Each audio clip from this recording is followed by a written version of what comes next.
দর্শক দেখতে পাচ্ছেন আর একটি গরু আসছে, আমরা এটার দাম জানার চেষ্টা করবো, দেখা যাক কি হয়।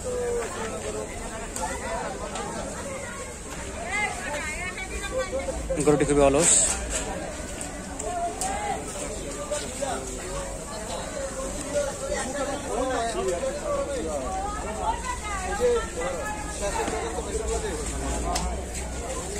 ভাই কত হয়েছে এটা? 215 দুইটাই। দুইটা মিলে দর্শক দেখতে পাচ্ছেন দুইটা মিলিয়ে 215, অর্থাৎ 2,15,000 টাকা। পার পিস পড়েছে 1,7,500 করে। দেখতে পাচ্ছেন 48,000 টাকা। দর্শক দেখতে পাচ্ছেন এটা 1,48,000 টাকা তারা বিক্রি করছেন। তো আপনারা যারা এখনো কোরবানি পশু ক্রয় করেননি তারা চলে আসবেন গাবতলী গরুর হাটে।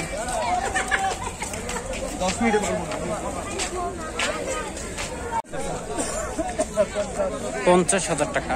দর্শক দেখতে পাচ্ছেন 50,000 টাকায় তিনি গরুটি ক্রয় করেছেন। সামনে একটু ফেড়ে দেখতে পাচ্ছেন।